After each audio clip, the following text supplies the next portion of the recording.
Does this screen confuse you? Don't worry, I'm here to help. I'm one of the best players of this game. I've played this game for over a year and have been top 10 worldwide consistently. I will rank all the specialists, tell you how you need to play them. I will also rank all the unit choices and tell you the best way to approach each one.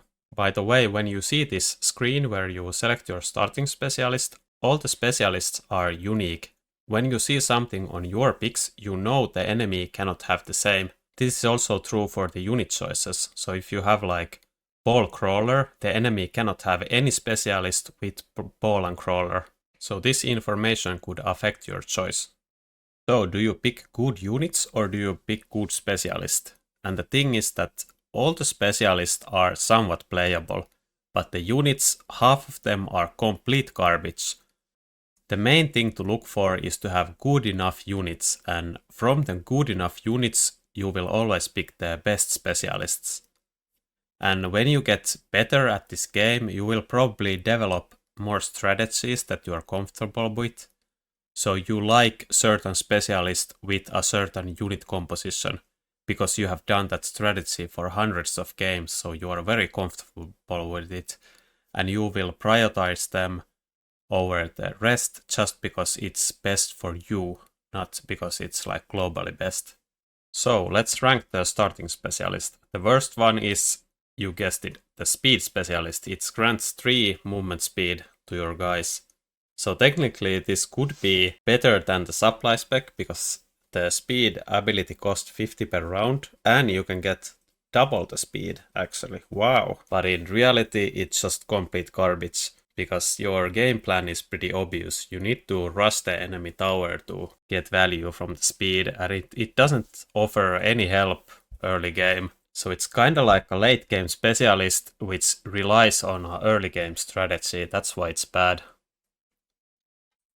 The second one, worst one, is the fortified specialist. It grants health to your guys and it's not good. The stats in this game doesn't matter that much. It's more about building a composition that counters the enemy. It has some merit though, like maybe the most important thing is that you win the crawler replicate wars. So when you play this guy, you should look opportunities to go into carry crawler. That's my advice. It's still like a solid playable specialist, but it's a lot worse than all the other ones. Then the elite one, maybe this surprises some people. Some people actually rank this pretty high.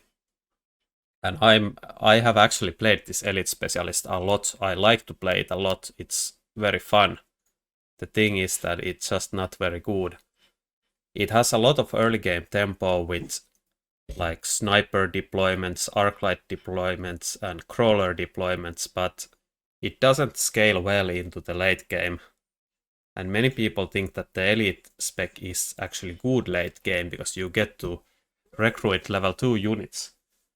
But that's not true because it's hard for you to make switches into your composition. It's hard for you to maneuver around. It's hard to go into giants, for example. And the biggest thing is that you most likely need a lot of fangs during each game, and the fang deployments costing 150 because of the elite status. It's pretty brutal. But this hero has a lot of early game tempo. So I think you need to close out games pretty fast with this. It's still okay. I feel like this could be really powerful, or it's probably my highest win rate specialist against worse opponents. But whenever I face someone who's my skill level, it's very difficult to win with the elite spec. So this might be pretty good on lower MMR tiers. Not quite sure, but on high level play, not good. Then the quick supply specialist, and this hero is quite flexible turn 1. The biggest things this offers is that you can go round 1 Phoenix or round 1 Wasp without losing a deployment. Or if you have like a Tarantula start, you can go double Tarantula if the enemy doesn't have, for example, Stormcallers or has a really bad start against it. But all in all, it's okay, but not amazing. I wouldn't pick this very high. But if your playstyle is that you like to really force a strategy, this could be good for you. I think I don't like that kind of playstyle. I like to be a little bit more reactive and counter what the enemy is doing. But if you have a start that you can push it through, then this might be good for you. Then the aerial specialist. And this could be quite good with the right units and against the right player. I only rank it this low because it's pretty obvious what you are doing, like building air. So the enemy can prepare for it pretty easily. The biggest thing about the specialist is that you can go into serious threats without losing money to do so. So for example, you can unlock a raid, or you can build one raid or one overlord if that's good against your enemy board, and the enemy needs to react to it like pretty heavily. Those are strong units when they come out. And if the enemy like overreacts to it, you can just sell out of the unit. If he underreacts, you got a lot of tempo when you can push more of them into the board. And the air units are quite versatile with, for example, jump drive on the boats and jump drive on the Wasp. You can do a lot of things with the aerial specialist. So I find it to be really good specialist, but the big problem is that the enemy knows what you're doing. So that's why I rank it this bad. Then the cost control, which offers 100 gold per turn at the price of weaker units. I liked this specialist a lot more in the past, and it was kinda good at some point of the game, but now it's still playable. I like it with some starts. The biggest problem here is that you lose like crawler replicate wars, and you lose a lot of value from the unit drops because they are weaker for you. So with this guy, you never wanna face a mirror matchup, like going into Fortress Mustang mirror, for example, is a terrible choice. You need to switch up your composition so it counters the enemy board. In that case, the stats don't matter that much. So if you can do that, it's great. And some units are better as the cost control specialist, like melting points. It doesn't matter that the attack is reduced. Steel balls sometimes, but the steel ball is a pretty aggressive unit. You want to use it with crawlers, so it's not good usually to go steel ball push with cost control specialist. Raid is another unit that's pretty good with it, and all the giants, because they offer utility technologies that doesn't get reduced by the stats. For example, Fortress Barrier or Melting Point EMP or whatever. So you need to go fast to giants, and you need to pivot to something that counters the enemy board. Storms are also good with it, by the way. And Fang starts. I like Fang starts with cost control. I hate Fang starts with other specialists. The Fangs are... you can position them more freely compared to crawlers that can be replicated, and they protect your giants pretty well. Also very strong hero to go into war factories. Then the giant specialist. Actually, the giant specialist needs to play... you need to play it very similarly than the cost control, I feel like. The biggest thing about giant specialist is the flexibility. It's very nice to go, for example, carry Vulcan, and if the enemy tries to fortress you, you can go melting point. If he tries to wasp you, you can go fortress anti-air. It's very nice to have multiple giants with one technology each, so it's pretty unique specialist. It falls behind on tempo early on a little bit, although you can go like round 3, even round 2 Vulcan if you want. And it's pretty bad against steel ball starts, especially because every giant you can recruit is bad against steel balls. But all in all, a pretty good specialist. I think this, from the like good specialist, the giant spec probably requires the most skill to use efficiently. Then the marksman, so you get level 3 marksman on round 2 with this guy. And it's quite good because it covers a lot of problems your composition might have. But I feel like it's still weaker than the other unit specialist in the game. It is pretty solid though.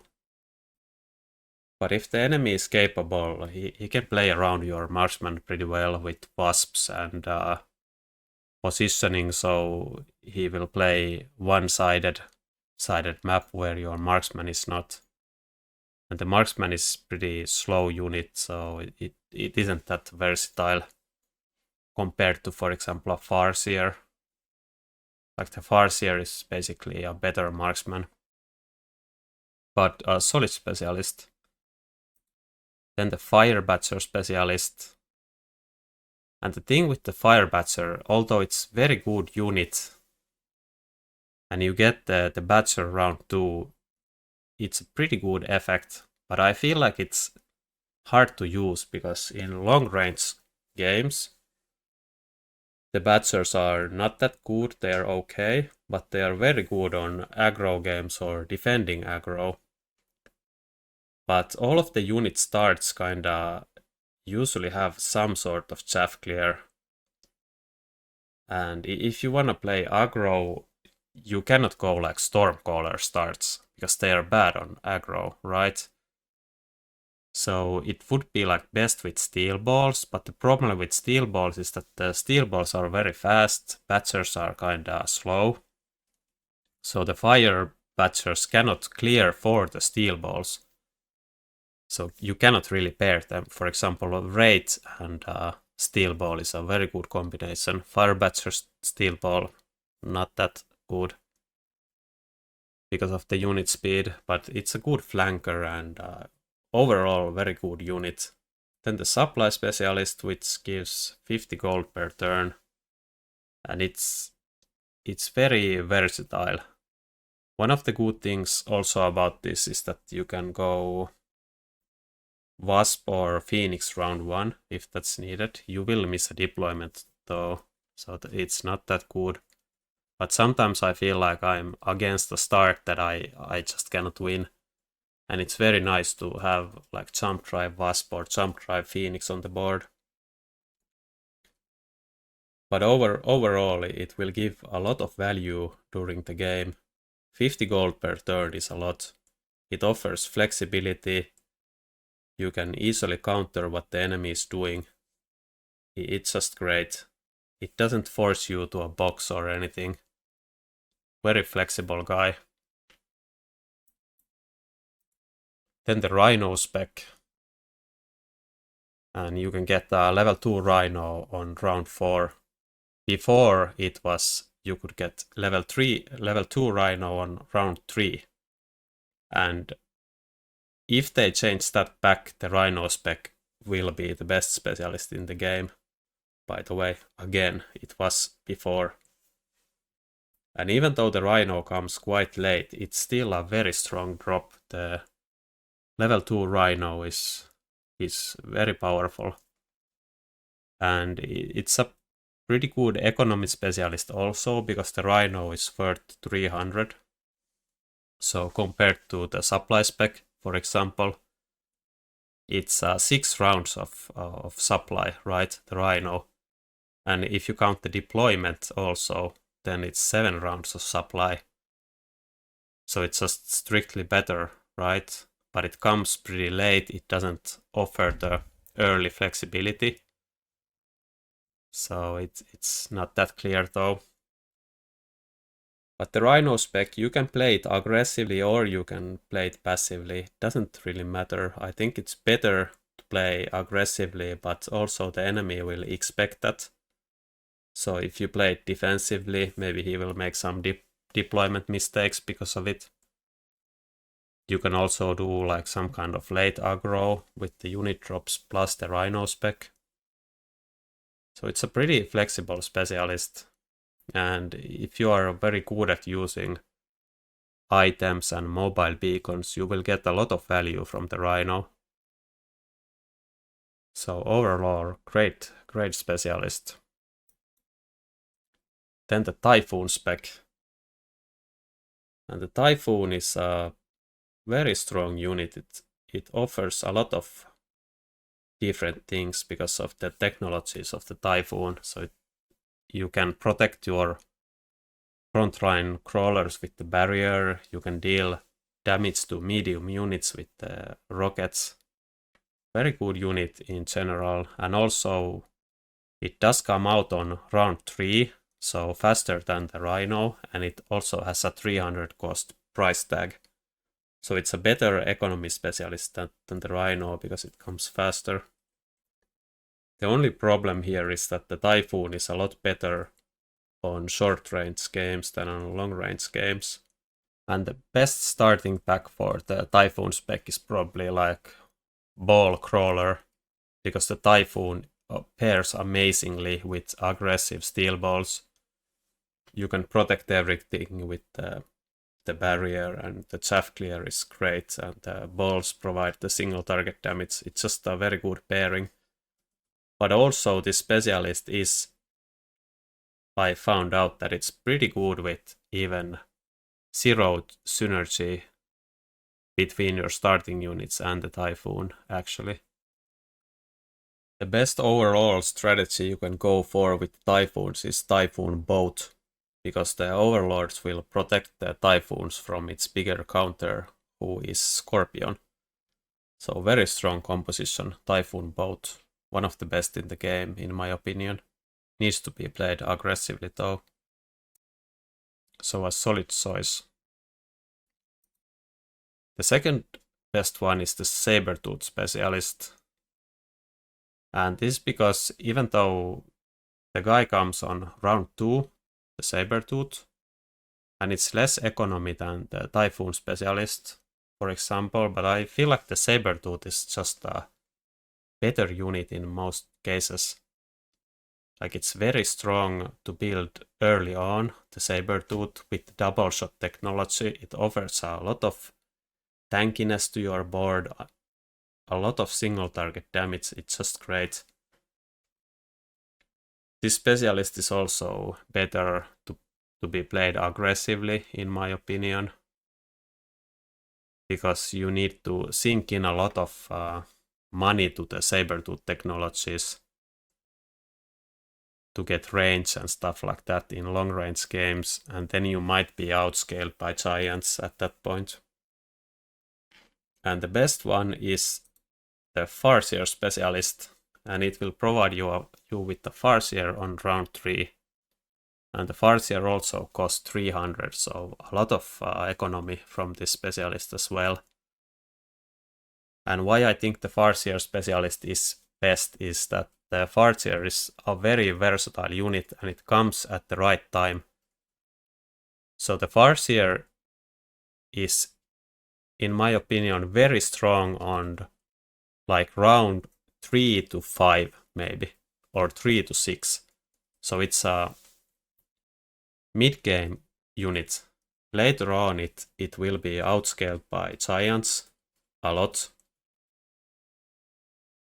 And it's never a good idea to commit more into them, tech them heavily. But they will provide your army with a lot of support mid-game. It will shut down any kind of cheese plays, it will kill wasps, raids, provide even damage against Overlord, it's good against sledgehammers, it's basically good against everything the enemy could have mid-game. It only struggles against giants, maybe against rhinos also, and factories, stuff like that. But it will provide you a lot of tempo early game, and then you are in a good position to counter whatever the enemy is throwing at you. It's also a fast unit, so if you are playing aggressive, you can actually cover your flanks with it, so nothing can pass there. You can play long range, you can play aggro, it's just great. Here we have the unit rankings, and how they work is that the starting combination of units is always 200 cost unit and 100 cost unit. And there's some pairs missing, like Mustang Fang, Mustang Arclight is removed from the pool and stuff like that. And how you should digest this information is that everything in the bad bucket, don't pick them, stay away from them, they are pretty bad. And you can pick everything above the solid, so in the best and solid buckets you can pick them. And try to look for good specialists. The better the specialist, the worse your unit comp can be, right? And try to look for synergy between your specialist and the units you are taking. And as you can see, I ranked the chaff units pretty high, crawlers and fangs, and the crawler is a lot better than the fang. With some exceptions, I think the Mustang is completely unplayable and the Tarantula is worse than the other 200 cost units. So that's why the Tarantula crawler is not on the best bucket. And the two best packs are Storm Crawler and Storm Fang. And then Sledge Crawler and Ball Crawler. So why the chaff is so important is that it keeps your board really flexible. You don't have any bad deployments. And when the unit drop comes, they are better for you than your opponent if he doesn't have chaff. That's usually the case. Like for example, if you take a Tarantula marksman, you could be forced into a situation where you need to take like a Phoenix as your unit drop. Then it's gonna be like terrible. And then I mentioned at the start of the video that all the unit combos and starting specialists are unique. So if you see them on your screen, the enemy cannot have them. The enemy cannot have the unit comps, they cannot have the specialists. So with this information you can make some deductions, like Giant Specialist is a lot better if you see Steel Ball Crawler pack on your side. The Tarantula starts are better if you see both the Storm starts, the Storm Caller and Storm Fang. Then the Aerial spec is better if you see Farseer spec on your side. Rhino spec is better if you see Ball Crawler on your side. Stuff like that. And then some simple math. So there's total 14 specialists in the game and 15 unit combos. So if you fear one specific specialist that you don't want to face, there's actually 40% chance that the enemy has got it if you don't see it. And same with the unit combos, the probability is 36%. So yeah, thanks for watching. If this was helpful, please subscribe. Goodbye.